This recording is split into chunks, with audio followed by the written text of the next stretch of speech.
Hello and welcome to the video. This is a quick video doing a roundup of some of the latest stuff I've got in from RunCam. Now RunCam is one of my favourite camera manufacturers. In fact, two of my three favourite cameras of all time I use for FPV, not counting the RunCam Hybrid, are RunCam products. So I tend to use a lot of their stuff in here.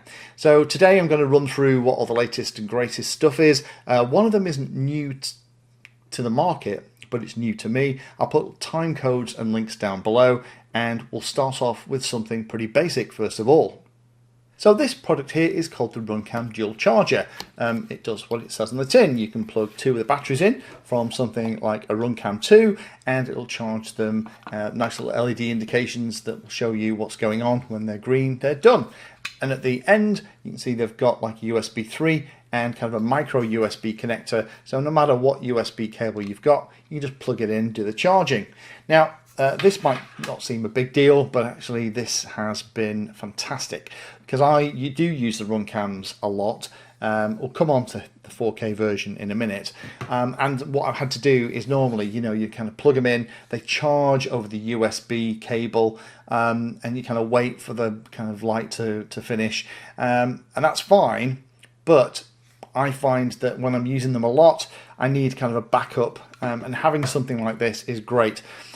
While we're talking about batteries, the batteries that run things like the RunCam 2 that this thing is going to charge do give up over time. Had a friend of mine about 6-7 months ago get in touch and go, is your RunCam not behaving? Because mine stops after about 6 minutes of recording. Usually that means that the battery's on its last legs. You'll usually find if you just replace the battery, then it'll work perfectly. So it's always worthwhile getting a spare battery or two, and at least with something like this when you're at the field, once the battery's starting to get low, particularly if you're going to do kind of endurance flight where you're going to be flying around for kind of half an hour, 40 minutes, and in the cold as it is now, the battery won't last as long. This is great. You can have a spare one in every flight. You can just snap in a new one, and because it has the USB connector at the side, you can plug it into your USB cigarette lighter adapter in the car, and it can just be trickling away while you're flying.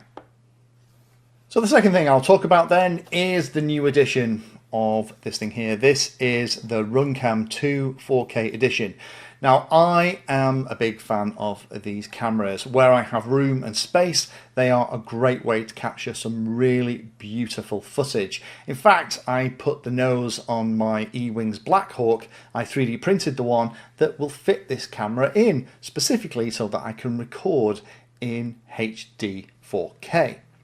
Now, I've had pretty much every version of these, so getting the 4K one was interesting, but there are some other cool tricks that this thing does.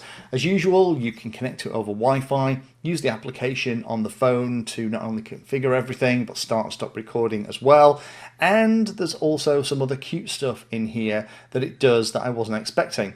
The audio is an awful lot better than the original RunCam 2s. It was one of the slightly weak points, but as usually, all you could hear was the wind rustling by and the motor droning away in the background. That wasn't a big deal. The audio in this is an awful lot better. Good enough, in fact, potentially to use this on top of a tripod for kind of auxiliary recording in a situation like this, or on the bench potentially to have it pointing on a tripod down at the table. With all the pieces that you get in, you do have the option to pop it on the top of a tripod and use it for that.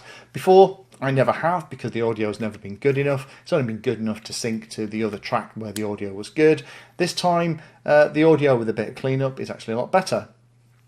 Obviously it's 4K now, which the other ones weren't. And the last real big difference is in the manual. With the cable at the back, you can kind of control it with a flight controller. Now, RunCam did used to have a cable. I did a video on it a while ago where you could turn things on and off using the PWM output. I still wish they did that because it makes it so easy to control the cameras. This one's the same. You can set it up to auto start and stop recording, but you kind of press to hold the button, it kind of powers on and then it's ready, and you press it one more time and there it is, it's recording. Once to stop it, and then press and hold it, power off. Pretty standard stuff. And then the other button is just to turn the Wi-Fi on. If you're going to buy a RunCam 2, the 4K version is definitely the one you want. The images off it are just as beautiful as they've always been. Obviously, there's no stabilization in this thing, so you're going to have to do stabilization in software after the fact. But I'm always sad when I smash one of these up in a crash, but I'm not as sad as I would be if it was a £300–400 camera that bit the dust. Next thing I'll talk about is the RunCam Hybrid 2. Now, I have the RunCam Hybrid in loads of models here. In those spaces where I cannot fit something like the RunCam 2, then my option is to put the RunCam Hybrid in. That's the one that has these two little lenses. One of them is for the FPV image. The other one is dedicated to the HD recording. And it does an amazing job. It's really small, lightweight. You power it from the onboard electronics. It auto starts and auto stops recording. It's just epic. Now, the RunCam Hybrid 2 has just come out, and I was interested to see what had changed because I was hoping they wouldn't change too much on it because it works so spectacularly well. And luckily, there's only one real thing that has changed, and that is the camera that's dedicated for FPV.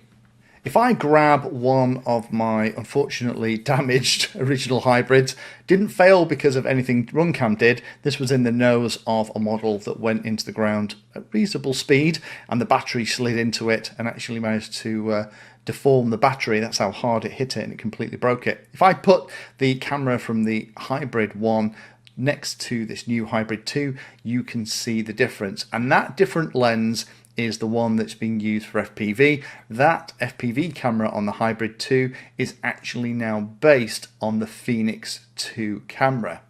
Now that is great news. The Phoenix 2 camera is one of my all-time favorite cameras that I was talking about at the top of the video. Go and check out the link below. The picture from the Phoenix is absolutely beautiful. Phoenix and the Eagle are two of my go-to cameras that I will go for whenever I'm building an FPV system. So if you are looking now and you've seen the new Hybrid 2 listed, that's the only real difference. It's the same board, it's the same cable, the housing and the camera setup is the same, with the exception that the lens is now slightly different because it's now based on the Phoenix 2, and that is only going to be a good thing. So there we have some of the latest stuff from RunCam. The only thing that hasn't made it here in time for this video is the RunCam Racer 5. I have ordered one, I've got one on the way. I quite like the Racer cameras, so it'll be interesting to see what's changed on that one and how it performs. But hopefully that's been interesting for those of you that are RunCam fans and gives you an update on what's new with the RunCam 2 4K, the RunCam Hybrid 2 and a couple of other things as well. Thank you for watching my video and watching right to the very end. If you want to find out what I'm currently working on, you can follow me on social media by searching for Painless360 in the usual places. If you'd like to become part of the inner circle, then you can become a Patreon. Details are in the description and you get lots of additional benefits. Check out the playlist section on the channel too. I organise all of my videos into playlists, and it's called something like Introduction to or for Beginners. All of the content is aimed so that you can start at the very beginning, and it teaches you that subject, starting with simple principles and moving up to teach you everything you need to know.